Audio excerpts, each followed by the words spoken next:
আস্তে।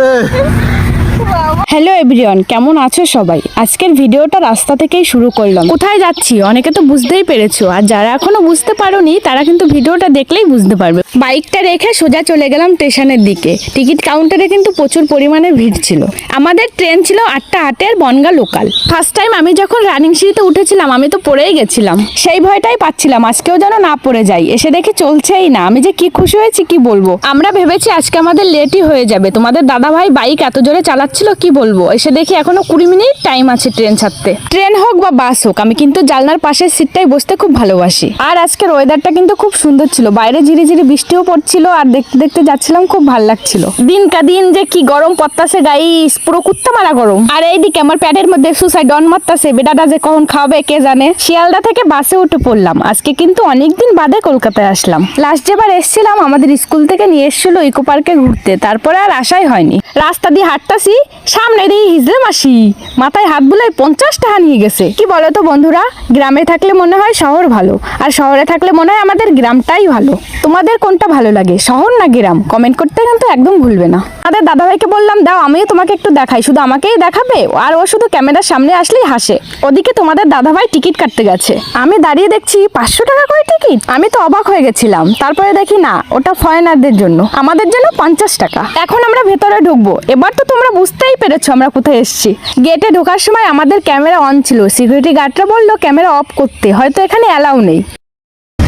এই দেখো আমার বাড়ি, কেমন লাগছে আমার স্বপ্নের বাড়ি। এই দেখো এই যে আমার রাজপ্রাসাদ। আরে না না, ইয়ার কি মারলাম, এটা তো ভিক্টোরিয়া। কেমন লাগছে তোমার এখানে এসে আজকে? খুব ভালো লাগছে। আমি এই যে লাইফে ফার্স্ট টাইম আসলাম ভিক্টোরিয়ায়। তোমরা কে কে এসছো কমেন্ট করে কিন্তু জানাবে, ঠিক আছে? আর আমি এটা কিন্তু ফার্স্ট টাইম।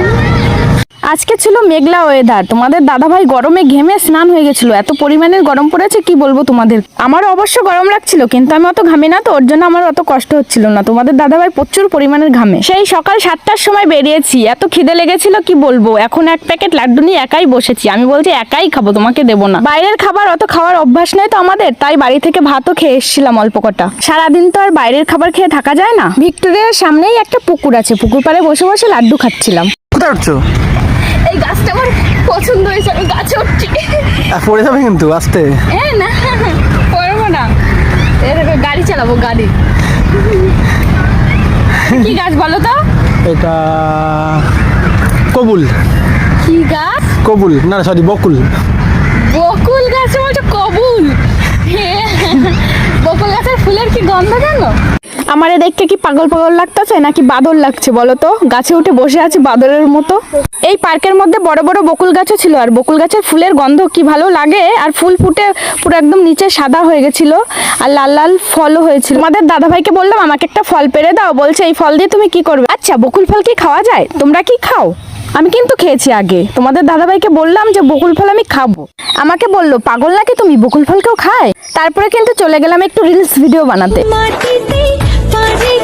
এখন ভিডিও না বানালে পরে কিন্তু আর লাইট থাকবে না, তার জন্য আগে বানিয়ে নিলাম। আর অলরেডি কিন্তু আমার ইনস্টাগ্রামে আপলোড হয়ে গেছে, কে কে দেখেছো কমেন্ট করে কিন্তু জানাবে। এ বাবা, আমার পেছনে গাছটা পুরো নেড়া হয়ে গেছে, গাছের পাতা এমন পোড়া পড়িছে, গাছটা পুরো নেড়া হয়ে গেছে। বিয়ে হয়েছে তাতে কি, এখনো কিন্তু বাচ্চাদের মতো হাবভাব গেল না।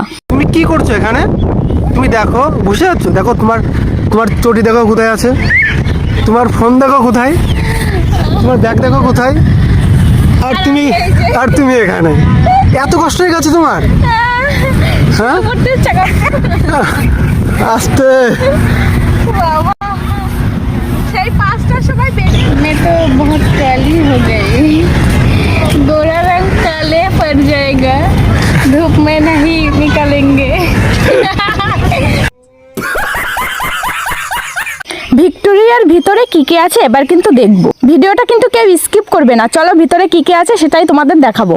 আমরা কিন্তু ভিক্টোরিয়ার বাইরেটা ঘুরে তারপরে কিন্তু ভিক্টোরিয়ার ভিতরে ঢুকছি। আমার মুখের দিকে তাকালেই তো বুঝতে পারছো আমার কতটা কষ্ট হয়েছে আজকে, আমার আর ভালোই লাগছিল না। ভিতরে এসে কিন্তু আমি পুরো হা হয়ে গেছিলাম, উপরের দিকে তাকিয়ে শুধু দেখছি। ভিতরে এত সুন্দর ডিজাইন করা আগে কখনো দেখিনি।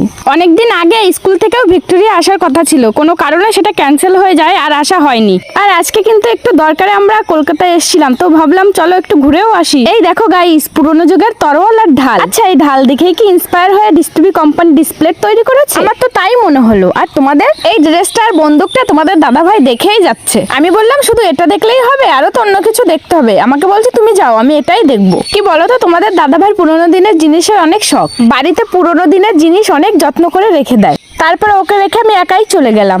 এখন ফোন বা ক্যামেরা অ্যালাউ থাকলেও আগে কিন্তু এটা ছিল না। ভিতরটা দেখতে দেখতে তোমাদের কিছু কমেন্ট পড়া যাক। মনীষা বিশ্বাস বলেছে, কেমন আছো? তোমার বাড়ি কোথায় গো? তুমি কিসে পড়ো দিদি? আমি ভালো আছি বোন, তুমি কেমন আছো? আর আমার বাড়ি বনগাঁয়া, এবার আমি এইচএস দিলাম। বলাই বিশ্বাস বলেছে, আমি সৌদি আরব থেকে দেখছি। থ্যাংক ইউ এত দূর থেকে আমাকে ভালোবাসা দেওয়ার জন্য। হৃদয় রাজ বলেছে, কেমন আছেন দিদি? আমি বাংলাদেশ থেকে বলছি, আর আপনার ভিডিওগুলো খুব ভালো লাগে। Thank you so much. এবার থেকে প্রতিটা ভিডিওর মাঝে মাঝে আমি কিন্তু তোমাদের কমেন্ট পড়বো। তোমরা ভালো ভালো কমেন্ট করলেই তাহলে পড়বো। আগেই তো বললাম তোমাদের দাদা ভাইকে রেখে আমি চলে এসেছি। আমাকে 2-3 বার ফোন করেছিল, আমি ইচ্ছা করে ফোনটা তুলিনি। দেখো গাইস, হাঁপাতে হাঁপাতে চলে এসছে। আজকের ব্লগটা কেমন লাগলো তোমাদের অবশ্যই কিন্তু কমেন্ট করে জানাবে, আর সবাই শেয়ার করে দেবে। Tata, bye bye.